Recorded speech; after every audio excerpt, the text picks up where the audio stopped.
안녕하십니까.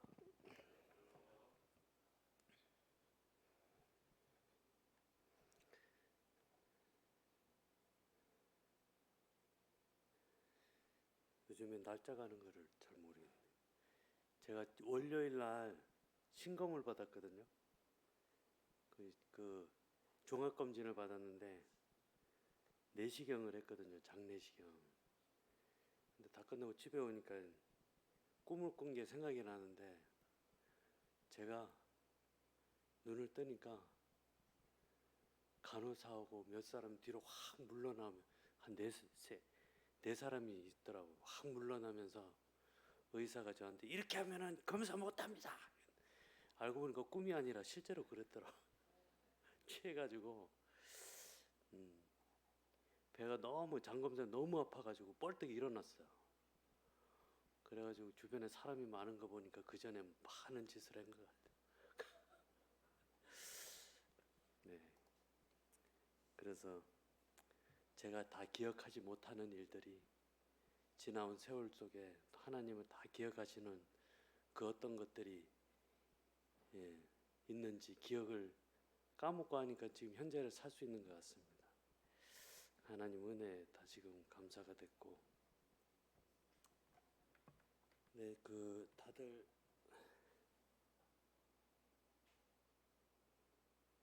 잠시만요.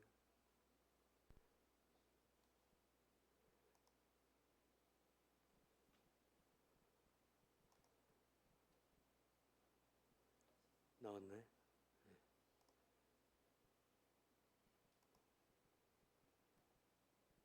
어,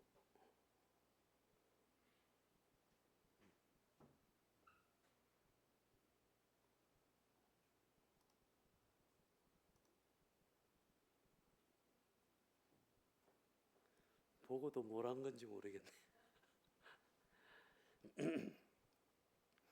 아시는 바와 같이 그 지난 주일날, 금요일부터 3일간 형제님들하고 그 최동 형제님 고향인 그 부모님 찾아뵙고, 또 풍전도 모임, 이렇게 위로차, 항아리 전도단 뭐 이렇게 즉흥적으로 이름 지어가지고 다녀왔는데, 많은 위로가 됐고, 또 위로를 드린 게 아니라 제 스스로 위로를 많이 받은 것 같습니다. 그 풍전동 모임이 생기기까지에 제가 상세한 얘기를 한 번도 들어본 적이 없는 것 같았습니다. 그 가는 도중에 이제 최승재님께 어떻게 풍전동 모임이 생겼는지, 또 형제님 부모님 께서 어떻게 하나님을 또 섬기고 또 이렇게 믿게 되었는지를 들었는데, 네, 많은 위로가 됐고, 제 표현으로 하자면 신내림을 제대로 받으셨다. 그 내용을 모르시니까 조금 의아하게 하시겠죠. 그러니까 하나님과 동행하는 삶을 실제적으로 이렇게 사셨더라고요. 제가 뭐 잠시 이렇게 나누고자 하는 거는, 이제 나의 양식은, 제가 이제 요한복음 말씀을 거의 봄부터 이렇게 계속 공부하고 묵상하고 있는데, 요한복음이 유일하게 그 복음서 중에 예수님의 권위에 대한 책이다. 그리고 예수님이 직접 요한복음은 예수님이 전도를 어떻게 하는지, 어떻게 하셨는지 그 부분들이 나와 있습니다. 그 관점으로 이렇게 보게 되면, 먼저 상대편에게 이제 공감을 일으키고, 그 공감을 사용해서 하나님의 복음을, 주님의 복음을, 구원의 이런 복음을 전하셨던 것들을 이제 보게 되면서, 예수님은 잘 따라하면 전도할 수 있겠구나 라는 용기를 얻고, 나에게도 사명이란 것이 전도가 될 수 있겠다 라는 게 제가 일전에 사회할 때 다시 한번 시작해 보려고 합니다 라고 말씀을 한번 드렸었는데, 예, 그런 이유였었습니다. 네, 제가 그냥 그 제목은 나의 양식으로 이렇게 했고, 예, 소제목은 풍전동 교회를 방문하며라고 했습니다. 풍전동 교회의 사진을 보시면 그 앞줄에 계신 그 분들이, 보시는 위치에서 좌측으로 계시는 분이 최종현 그 형제님, 이제 그 새로 모임을 이끌어갈 이렇게 사역하시는 형제님이 되겠습니다. 그 옆에는 이제 정영 형제님 모친님, 부친님, 그 옆에 이제 작은 어머니인데 최종 형제님 부인 되시고, 그 옆에 계시는 분 왼쪽에 계시는 분이 사촌 누님, 육촌, 네, 육촌 누님 이렇게 되시는데 은혜자매 많이 닮았죠. 예, 이렇게 해서 타인 이제 기념 사진을 이렇게 띄운 이유는, 그 보시는 글귀에 그 앞에 예배당에 이렇게 플랜카드 같은 게 있습니다. 그게 제가 오른쪽에 적어놨는데, 이 성전을 거룩하게 구별하여 내 이름을 영원히 그곳에 두며 내 눈길과 내 마음이 항상 거기에 있으리라. 항상 하나님과 함께하며 하나님의 그 성전을 성전 위에 마음을 둔다는 그 글귀가 참 이 말씀을 붙들고 이분들이 살아가고 계시구나 하는 부분들을 많이 느꼈습니다. 네, 그 먼저는 사도 바울의 사명을 한번 살펴보고자 합니다. 사도행전 20장 24절에 내가 달려갈 길과 주에서께 받은 사명 곧 하나님의 은혜의 복음을 증언하는 일을 마치려 하면은 나의 생명조차 조금도 귀한 것으로 여기지 아니하노라. 그리고 고린도전서 9장 17절에 내가 내 자의로 이것을 행하면 상을 얻으려니와 내가 자의로 아니한다 할지라도 나는 사명을 받았노라. 이 사명이란 것들을 이제 일전에 많이들 이렇게 단에서 나누셨는데, 무슨 일을 시작하든 내 마음에 또 어떤 말씀과 마음을 주시든 내가 그것을 왜 해야 되고, 이것이 하늘로부터 오는 건지 나에게로부터 오는 건지 감정으로부터 오는 건지를 나이가 먹으면서 더 신중하고 더 살피게 됐었습니다. 그런 뜻에서 그 사도 바울은 어떤 그 사명을 가지고 했을까, 그 말씀들을 찾아봤고, 사명은 내가 가지는 게 아니라 하나님께로부터 받은 것이다. 그리고 그 사명에는 하나님이 은혜 복음을 증언하는 일이다 라는 것들이 저에게 깨달아졌습니다. 여기서 잠시 사명을 한번 살펴보자면, 종교적, 제가 이제 찾아본 거거든요. 영어로는 미션이더라고요. 미션. 우리가 미션이라는 얘기 많이 쓰잖아요. 미션을 수행한다. 그게 뭐 한글로 하면 사명 이렇게 나오던데, 그 크게는 두 가지, 종교적, 철학적 의미와 개인적 차원의 의미가 있다.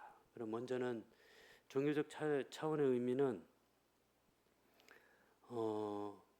인간이 살아가면서 하늘, 신, 사회로부터 부여받은 특별한 임무나 존재의 이유, 여기에서 이제 성도인 저희의 사명이 나오죠. 그리고 그 어원은 불일 또는 시키다 사의 명령, 목숨병,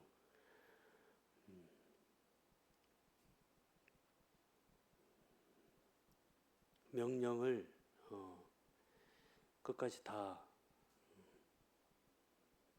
이행한다. 누군가로부터 부여받아 반드시 수행해야 하는 명령이란 뜻이다. 우리가 이제 사명을 가진 것은 저희의 선택이 아니라 이제 받은 것이죠. 하나님께서 주신 것입니다. 반드시 해야 되는. 그게 꼭 복음뿐만 아니고 그 복음의 형태는 여러 가지가 있겠죠. 이제 삶이 될 수도 있고 나의 언행이 될 수도 있고, 그리고 어떤 선교나 뭐 이든 실행성에 있어서 그런 것들로 될 수 있다고 생각이 됩니다. 또 이제 개인적인 차원에서는 기본 의미가 다들 아시겠지만 내가 살아가면서 반드시 해야 한다고 느끼는 일, 스스로에게 주어진 삶의 목적, 또 의무, 개인이 가지는 존재 이유와도 연결, 사명과 목표. 여기에는 이제 목표가 있는데, 목표는 달성을 할 수 있는 구체적인 시점, 언제 안에 내가 무엇을 하겠다. 그리고 사명은 삶의 방향성이라고 했습니다. 방향성과 책임. 그래서 목표는 바뀔 수 있지만 사명은 삶을 이끌어가는 근본적인 이유에 가깝다. 또 개인의 사명이란 자기 존재 이유와 깊이 연결된 삶의 목적, 책임 의식이다. 종교적 의미와 개인적 의미가 결국은 의미가 같습니다. 단 그것이 하나님과 연관되어 있느냐 아니면 철저한 내 개인적으로 연관이 되어 있느냐, 이 부분에 있어서 내가 어떤 사명을 가지고 있는가를 다시금 생각이 됐고, 그것을 내 삶에 녹여보자면 그 사명을 갖고 하나님 앞에 명령을 받고 부름받은 자의 삶은 어때야 되냐, 육신의 양식을 구하는 자의 삶, 또 영의 양식으로 사는 삶, 크게 이 두 가지가 된다고 생각합니다. 저희가 하나님을 믿고 구원을 받았지만 내가 정말 이 영적인 것, 육적에 있어서 어떤 삶을 사느냐에 따라서 정말 양식을 구하는 삶이, 그러니까 육신적으로 사는 사람인 거죠. 그리고 진정 영의 양식을 사는 삶으로 나눈다고 생각이 됩니다. 먼저는 육신의 양식을 구하는 삶에는 내 입만을 위한, 내 육신만을 위한 그러한 삶이 될 것 같습니다. 에르미야 애가 이제 1장 9절에 보면 하나님께서 그 포로로 귀향해서 다시 이렇게 예루살렘으로 부릅니다. 근데 그들이, 그 제사장과 장로들은 그들이 양식을 구하다가 성 가운데서 기절하였도다라고 되어 있습니다. 이들이 정말 구해야 될 것과 그 백성들이 다시 귀환해 가지고 이들이 해야 될 역할, 이들이 띈 그 사명을, 부여받은 사명을 제대로 이행하지 못하고 그들의 육신적인 삶을 만을 이어갔던 것들을 이제 대표적으로 보게 되었습니다. 그 다음에 영의 양식으로 사는 삶은 요한복음 4장 34절에 보면 그 수가성의 여인을 이제 만나고 주님께서 그 제자들은 다 양식을 구하러 말로 가고, 또 그 여인과 대화를 나누는 중에 이제 다시금 제자들이 돌아옵니다.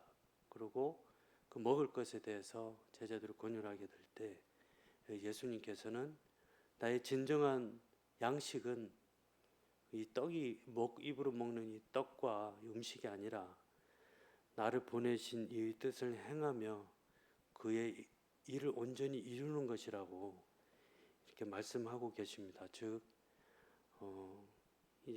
여기의 핵심은 저는 이제 행하여 이룬다.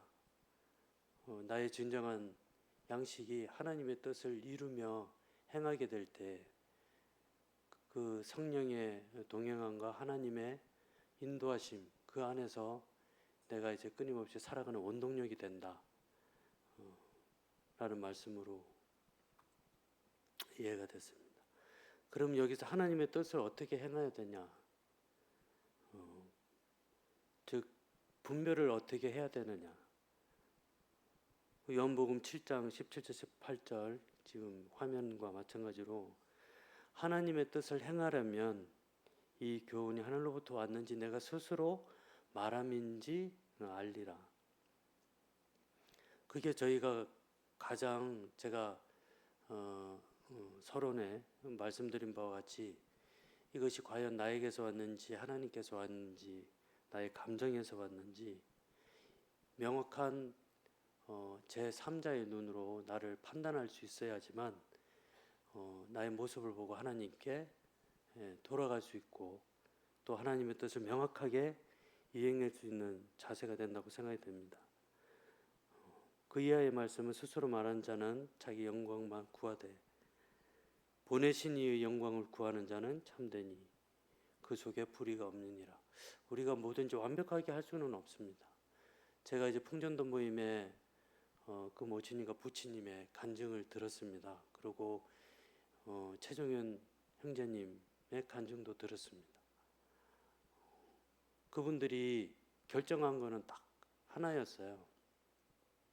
살아계신 하나님, 증명되시는 그 하나님이 인도하시는 그 삶을 따라서 사는 것.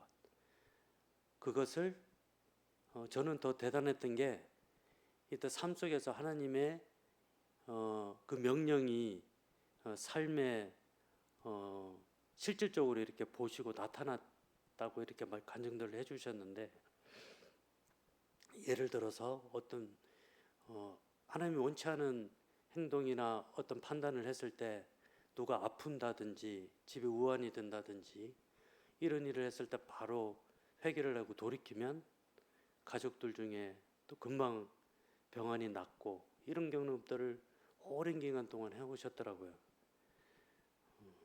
근데 저는 더 대단했던 게 그때 그것을 하나님께서 원하신다라고 느꼈다는 것 자체가 정말 대단하게 느꼈어요. 그 깨어있는 자들만이 그걸 알거든요.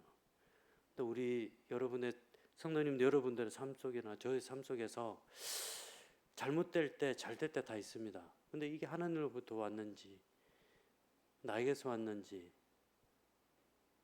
때로는 나한테 그냥 일상적으로 있는 일인지, 근데 범사의 그를 인정하라 그러면 내 길을 지도하시리라는 그 말씀을 따라 산다면 하나님이 관여하신다고 생각이 됐고, 그걸 항상 깨어있는 자의 자세가 되고 그 자세대로 평생을 아흔이 되는 오늘날의 연세까지 살아왔다고 생각이 됐었습니다. 그래서 하나님의 뜻을 어떻게 분별하고 행하나, 이 말씀에 대해서 다시금 그분들의 삶 속에서 큰 감동이 됐었습니다.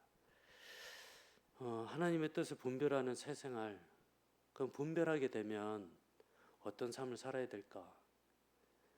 그 모친님, 부친님들의 삶 속에서 진정한 하나님의 예배, 주일날만 드리는 예배가 아니라 삶 속에서 진정한 하나님의 영광을 위하는 삶, 하나님이 원하시는 삶, 하나님이 이끄시는 삶들을 살아오셨더라고요.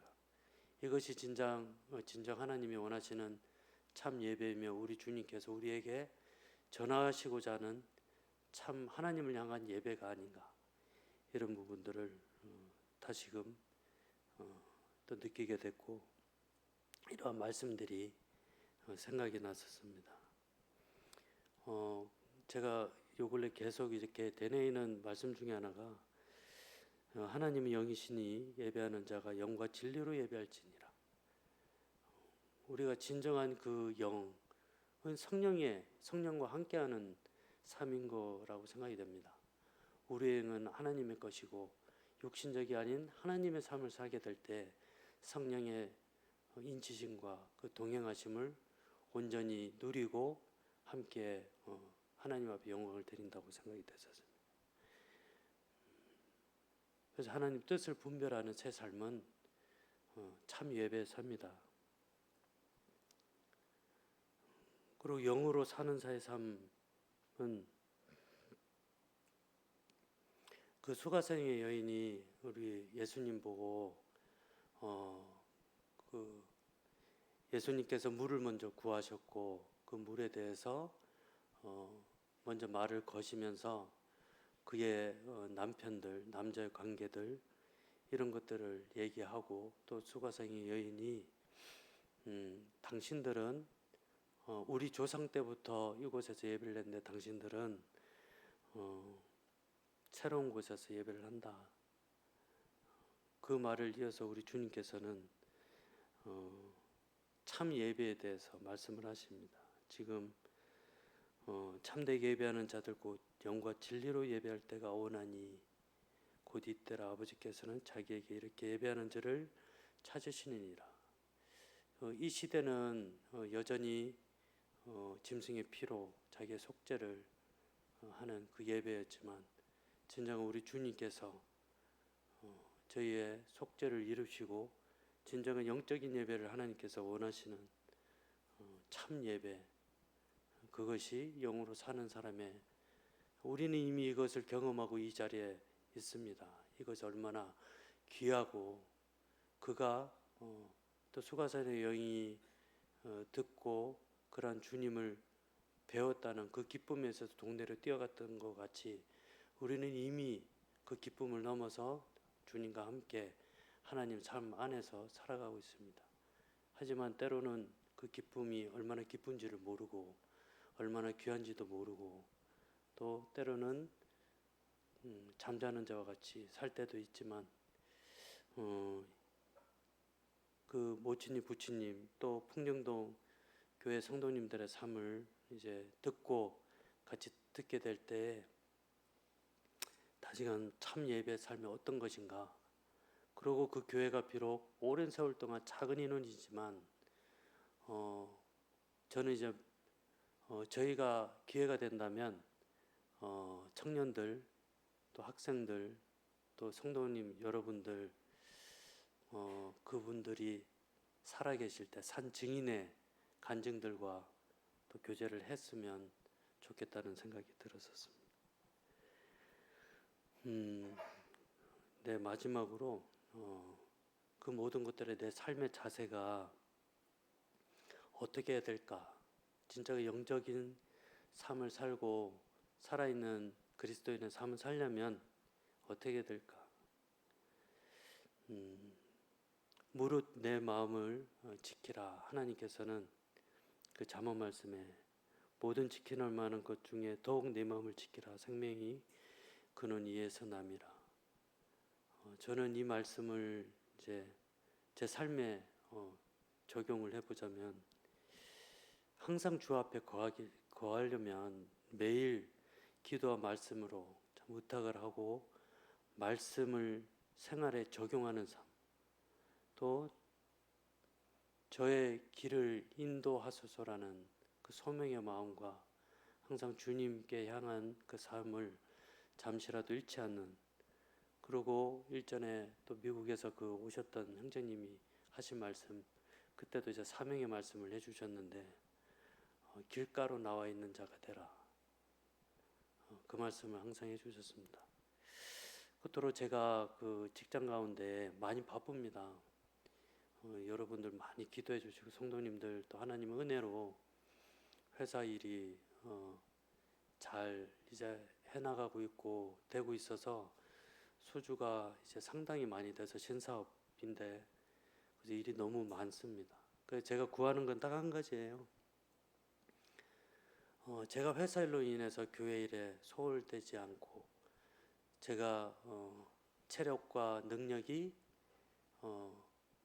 회사 일로 인해서 교회 일에 등한시하는 그렇지 않게 해달라고 그래서 능력과 체력을 달라고 계속 기도합니다. 근데 한 번도 그 기도의 응답을 안 들어주신 적이 없는 것 같아요. 그래서 제가 교회 일이 저도 이제 실수가 많고 때로는 성도님 여러분들 앞에 가슴 아프게도 합니다. 제가 때로는 직설적에도 얘기하고 하지만 저도 이제 끊임없이 반성과 뉘우침과 또 다시 주님 앞에 회개하고 또 성도님들이 이해해 주시리라고 생각하면서 솔직히 마음 편하게 지내고 있습니다. 그래서 저로 인해서 상처나 또 마음 편찮으신 분들 물론 있을 거라고 생각이 되는데 우리 다 같이 이렇게 주님 오실 날까지 서로 위로하면서 위로받으면서 살았으면 좋겠습니다. 이상으로 마치겠습니다.